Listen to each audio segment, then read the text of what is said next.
Good morning. Jeremy Miner here with Sterling Johnston Real Estate. I'm actually sitting in North Bend today, sitting site for Connor Homes. It's a local, rather iconic builder. They've been around for 60 years and they produce some beautiful, beautiful inventory. This site here, we're actually producing 19 new homes, and I'm sitting in the only one that's actually constructed and available to walk through, the model home. It's beautiful. But beyond that, the reason I'm doing this video actually is more about the market. So today is March 17th, St. Patrick's Day, and I'm actually reaching out to you to let you know that it's all good. Everybody's freaking out because of COVID-19. Totally understand. We're out buying supplies, being ready to do what we need to do to help each other out, and that is social distancing. Totally understandable. Houses are still for sale. People are still buying. In fact, the market is still darn healthy. February stats, let's start there. The market was actually up 23% in new construction sales in February, year over last. The inventory overall in the market was down 32% year over last. So if you understand the basics of supply and demand, then you know that that means that demand is far outpacing supply. Good news on the lender front as well.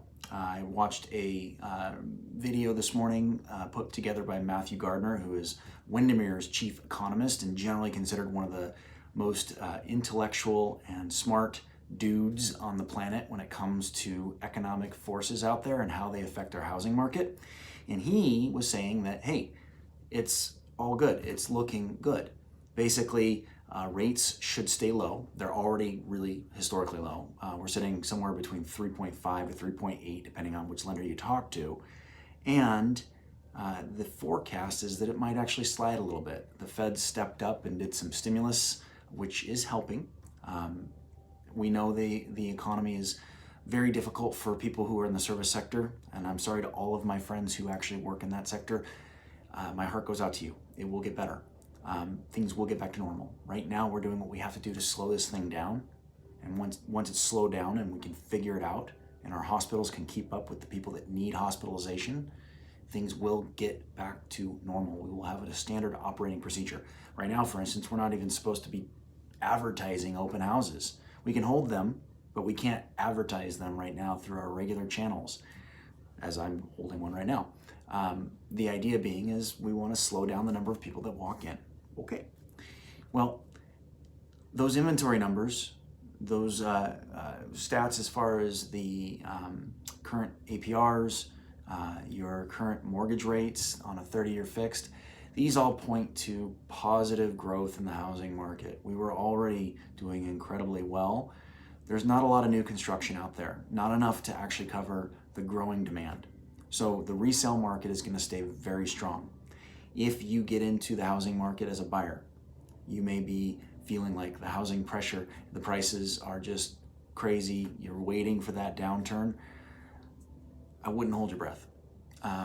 Truly, there's just not enough housing to meet the demand, and the tech sector, certain areas in the economy are still very strong and should get stronger. Investors are out trying to find a place to put their money.